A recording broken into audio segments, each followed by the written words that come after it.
Hello, everyone, and welcome. Welcome to another episode of Netguru Disruption Talks. I'm Justyna Kałębasiak. I'm a delivery manager at Netguru, and I will be having a conversation with our great guest. And Anca, who today is our guest, is actually a founder of WomenInTech Alliance. She's also a co-host of Lead As You and a VP of Engineering, working on stores of the future at a major global home furniture brand. And today, she will be sharing her personal views on innovation, AI in retail, and inclusive leadership.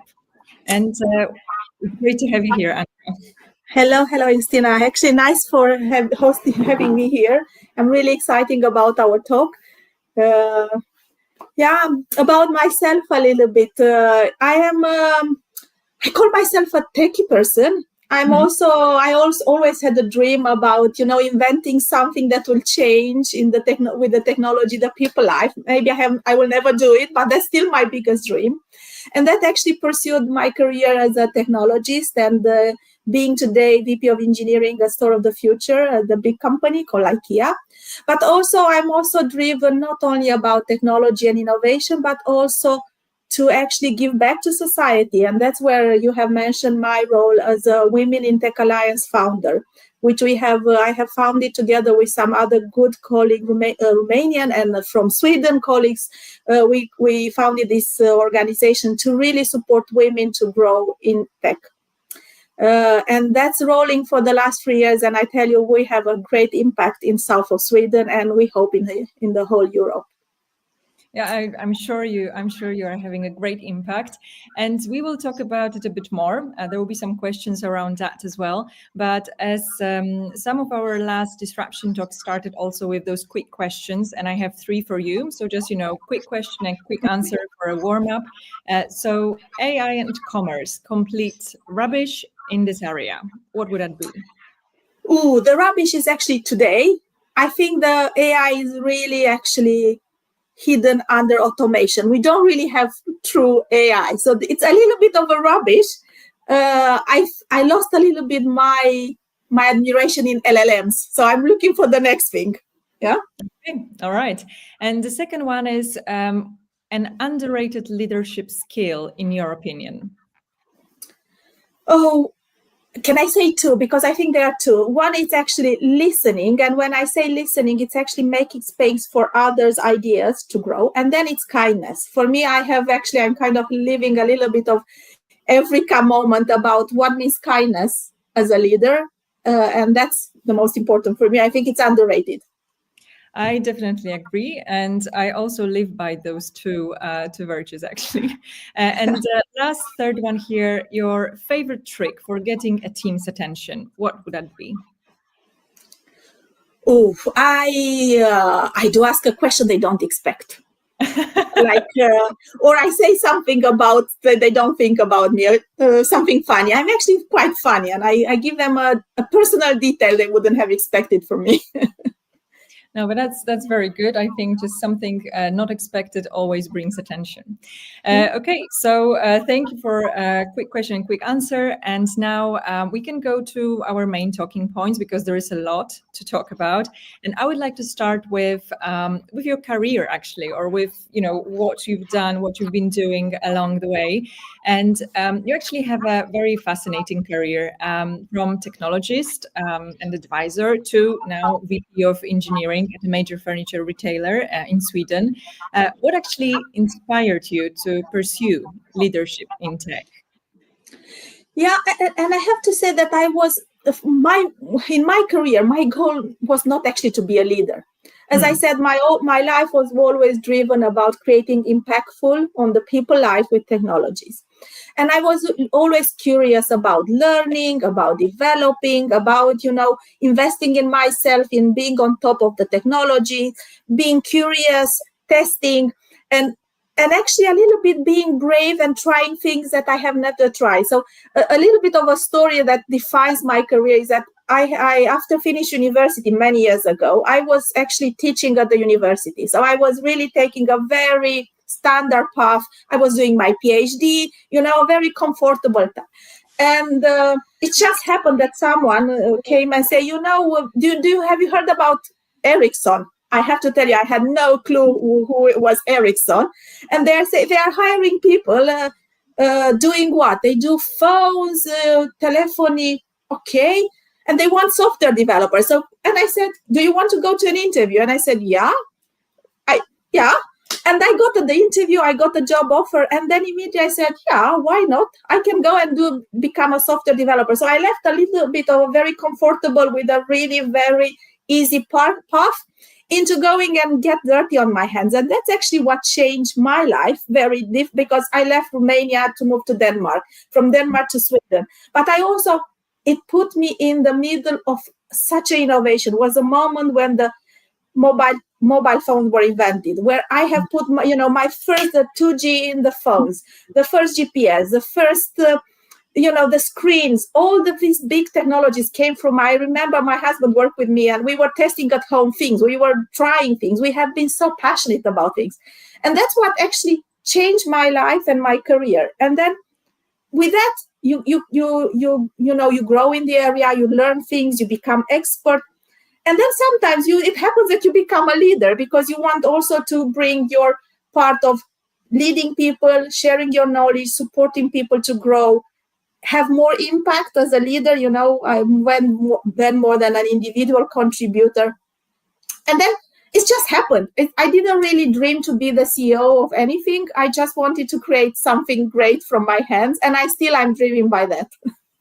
Yeah, I think, well, of course, there might be people whose childhood dream is to become a CEO or a VP of engineering. But yeah, I guess that a lot of that things comes naturally, but also when you let yourself be, pushed into some directions or led, or as you said, just, catch the idea and just, okay, let's take the leap, let's try. So yeah, that's actually super interesting, and getting out of your comfort zone, that's never easy, but always mostly very rewarding. So that's actually a great story.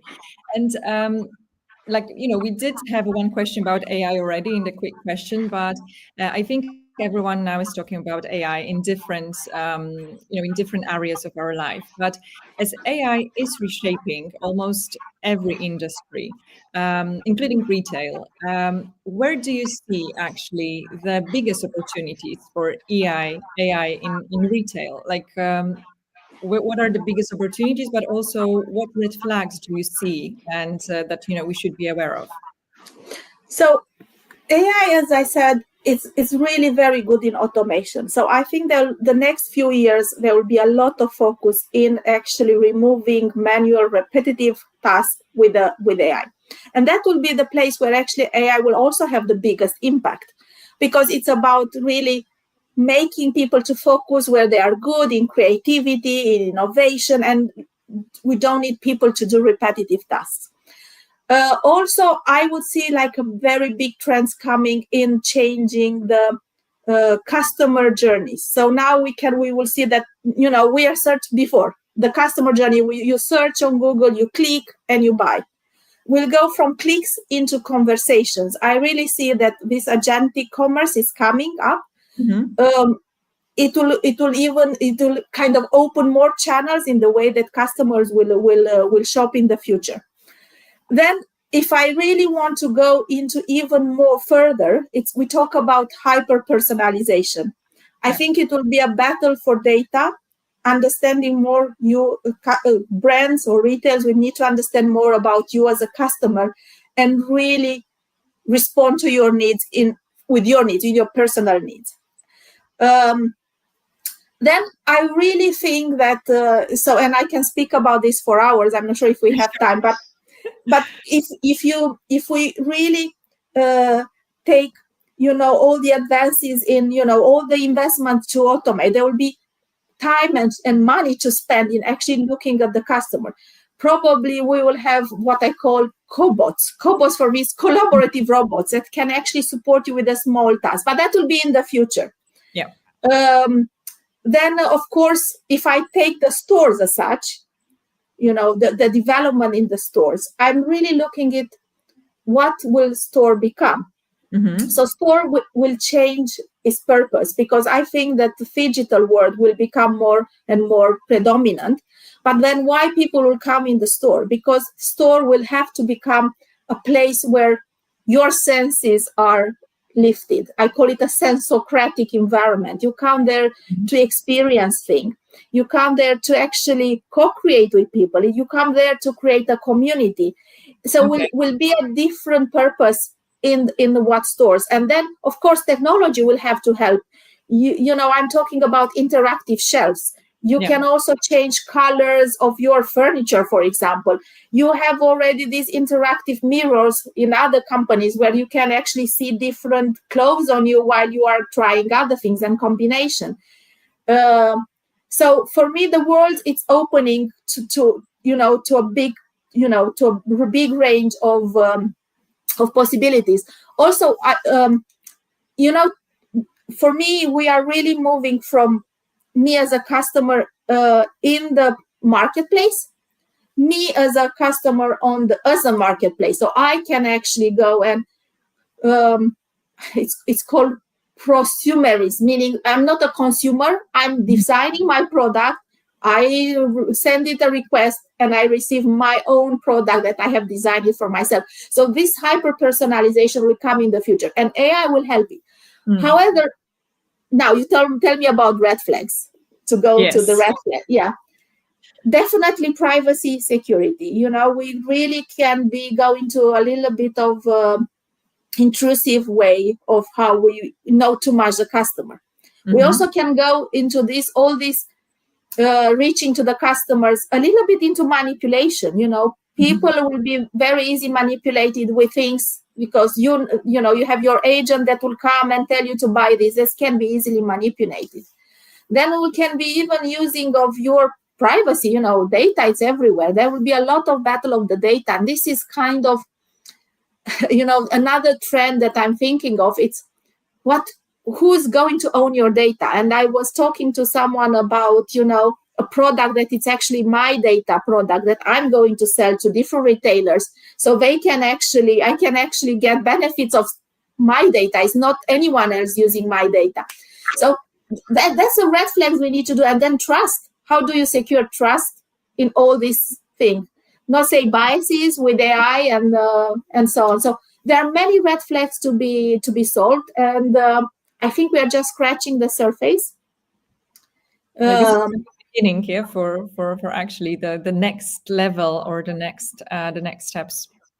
Yeah, but again.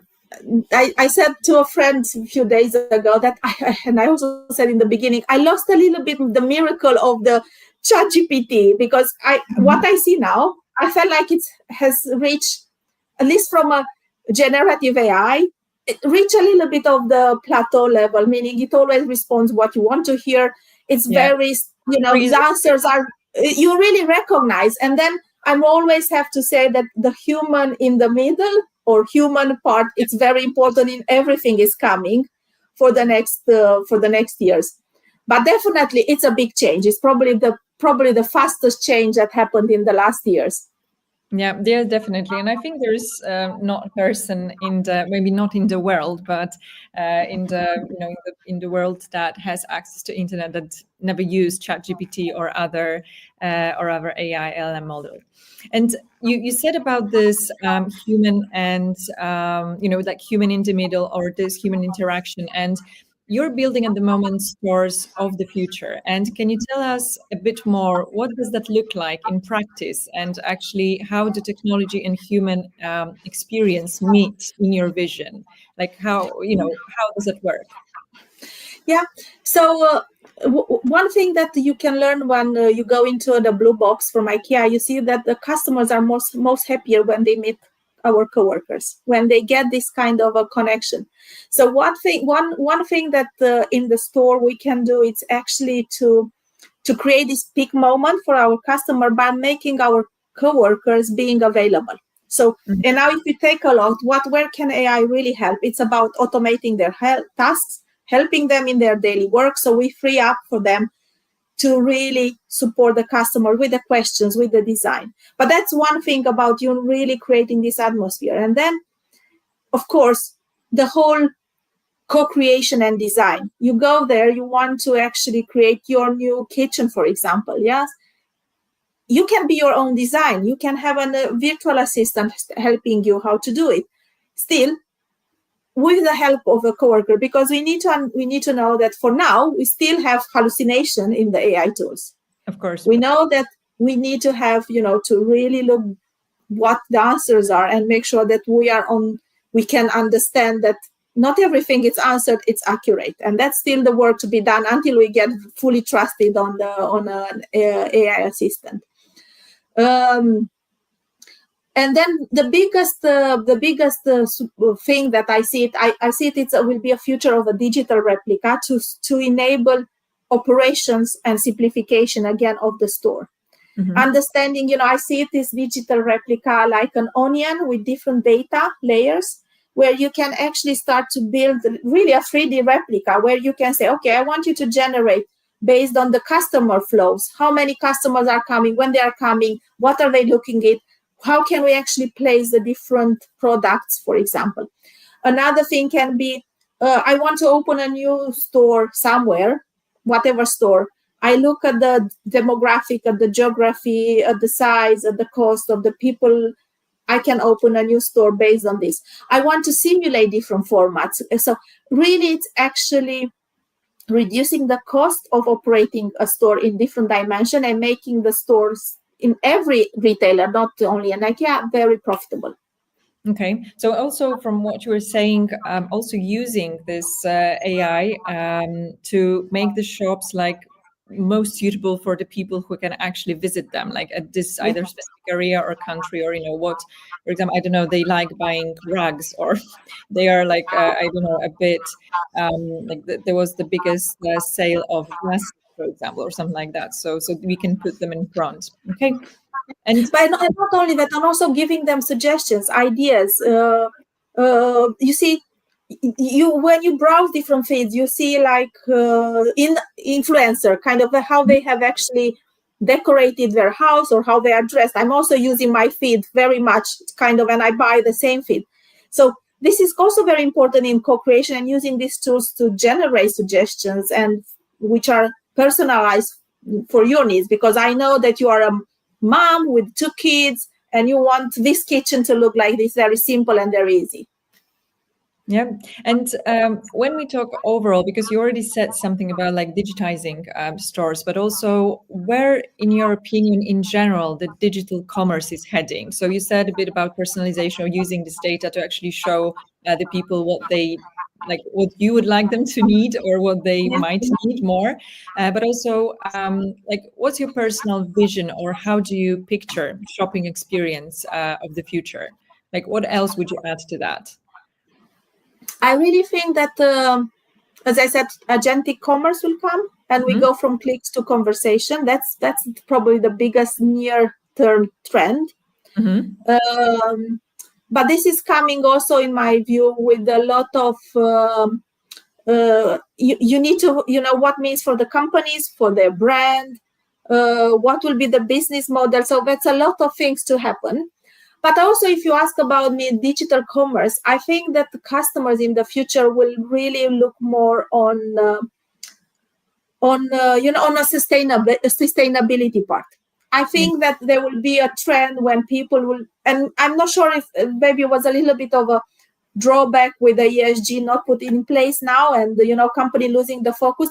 But I still think that the sustainability part and the branding part of the company on how they are really producing this product will matter for the customers in the future.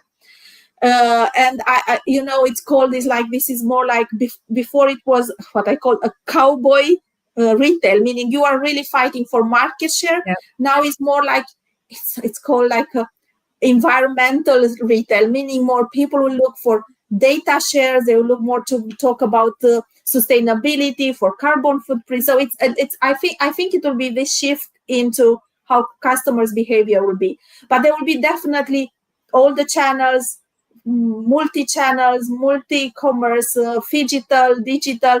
And I also believe that the journey will start anywhere. So you start at home, go visit, place an order, add something else, go from feed, go from from the conversations and so on. Yeah. I also wanted to talk, because we talked a bit about this, like your part as being a VP of engineering and you working in the retail and in commerce, but I also wanted to dig a bit deeper in this, in those other things that you are so much involved in. And then you said, like, they just came naturally, or you just said yes to some things, but you founded WomenInTech Malmo and WomenInTech Alliance in general. And you're actually also deeply involved in mentoring at AI literacy. And as we can see, you know a lot about that. But those are programs for women.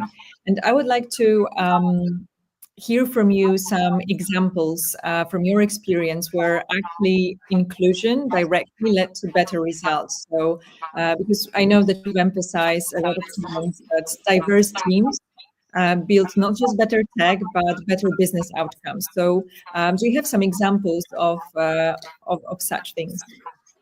Of course. It's actually helping in every day. What I really believe, it's actually the different opinions matter very much. And it's also, you can see it, as I said, with the biases that we see. And I feel that I have a responsibility as a person at tech, as a woman in tech, to contribute to remove these biases. And I have just being a VP and a leader, I have a responsibility to drive this inclusiveness. And you are asking me how this is helping. Mm-hmm. And it really can start from any kind of the product you are delivering. Again, every product that you are designing and how you implement, you need to take at the table all the aspects. You talk about coworkers, but you need to think about, if, for example, inclusiveness with a coworker with disabilities. You need to think about that. If I do not include someone that is taking that kind of a view into, you will miss that one. Yep. You also need to talk about people experiences. Like, again, you want to build the experience for people across the world. Mm-hmm. Customers are different across the world. You need to understand how they shop. For example, China, it's absolutely an extraordinarily good example. In their shopping behaviors are different from Europe. Then you need to focus on that one. And you need someone, if you are building a global product that has to be sold in China, you need to have someone that understands the market, gives you the requirements. And this is more on how you deliver products, but also actually in how you lead day by day. You know, people listening different opinions can also help to take the right decision and moving forward, and also opening the trust, because you create the trust. And I have some, I have dig some time with some innovation related statistics saying that women actually, by the way they are built, they're driving more innovation than the men when they are on the top level. They talk about 26% more innovation. And they also, in the startups that are led by women, the turnover per invested euro is double than in the startup led by men. Now, statistics are statistics, yeah? That's good. But it also shows that, and then actually it's a very little percentage of women leading startups.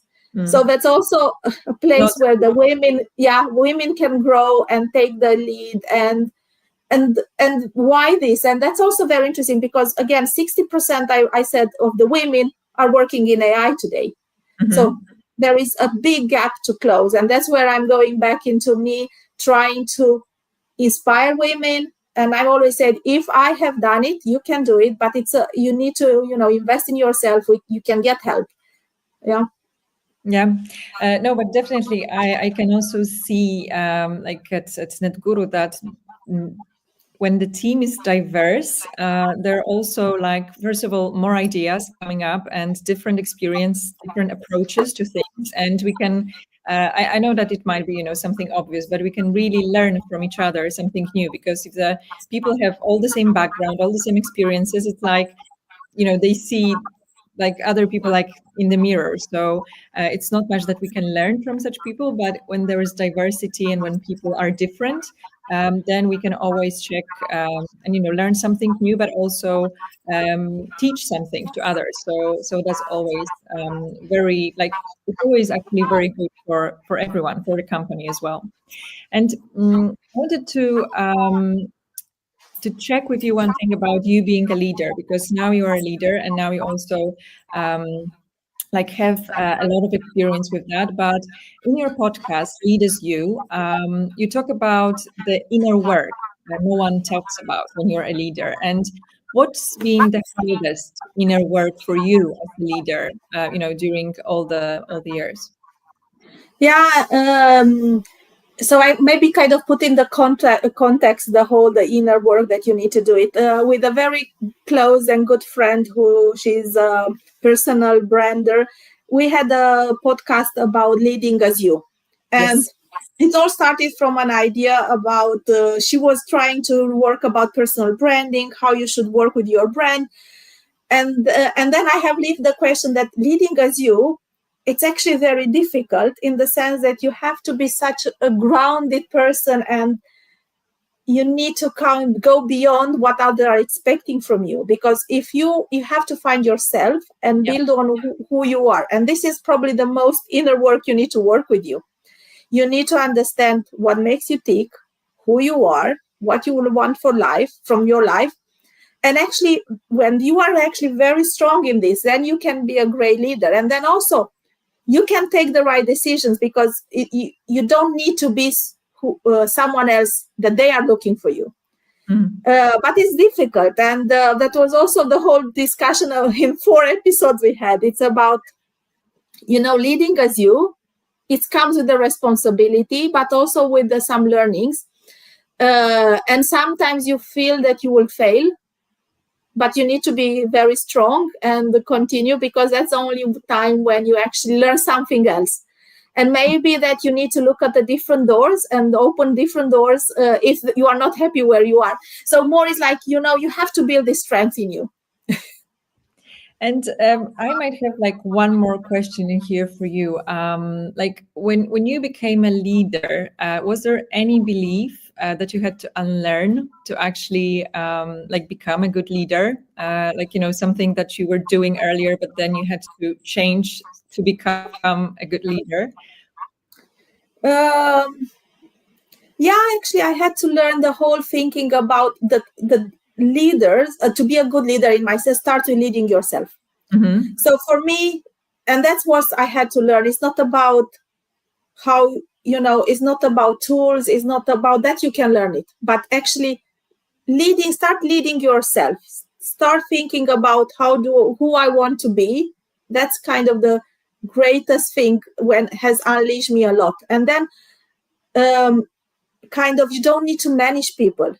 I'm not here. And that's always I'm saying to my team, it's not about me managing you. It's about me actually helping you to grow, helping you to move forward. My success, it's our success.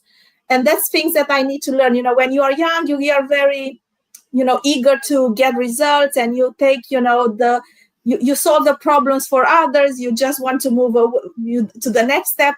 But that's actually the more patience, more kindness, more generosity, and then more I think you need to learn your path. It's like with the children a lot. You have to let them to make their mistakes, but also you have to trust them. And for me, this is actually a very, very important, you can do it. And then this is opening a lot. So learning to trust the others, learning to be kind, learning to, lead yourself and be authentic.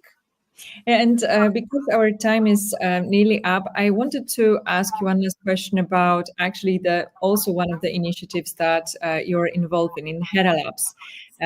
What would be one piece of advice you would give to women, or just anyone who are looking to reinvent themselves mid-career? I think they need to be brave, and they should. You never say never. Because I think that mid-career for me is we are living longer to these days, and wise women are required and needed. And you should always be brave and try it. Do not give up. Look for help. Find a community where you can actually create this network, because I call it like this mind group. Have someone to support you in your growth. There are lots of help. So what I see it around is like, you just need to, you just need to want it, because there are a lot of networks, there are a lot of meetings, there are lots of resources that you can find on the net, in your town, in your place. You just need to want it, and you need a friend. Actually, you need a friend to kind of walk the path. So find a friend, be courageous, be brave, and just start swimming. Start swimming. Right. No, jump. Yeah, I guess that one thing to remember here is just it's never too late, and just be brave and don't say no to anything. Just start saying yes more. Yeah. And again, don't think it will be easy. So what I also learned is like every transformation is difficult, and everything. So moving from one step to another in life, it's not easy, but you'll be so grateful when you look backwards, how much you have learned. Yeah, it's worth it. Okay, so our time is up. Thank you very much, Anka. I hope that all the listeners and all the viewers learn something more about you, about Stores of the Future, but also about your great initiatives, and you can read more about them on Anka's profiles on LinkedIn and so on. And yeah, thank you very much. It was great talking to you, and see you all at the next Disruption Talk. Thank you. Nice talking to you, Justyna. Bye-bye.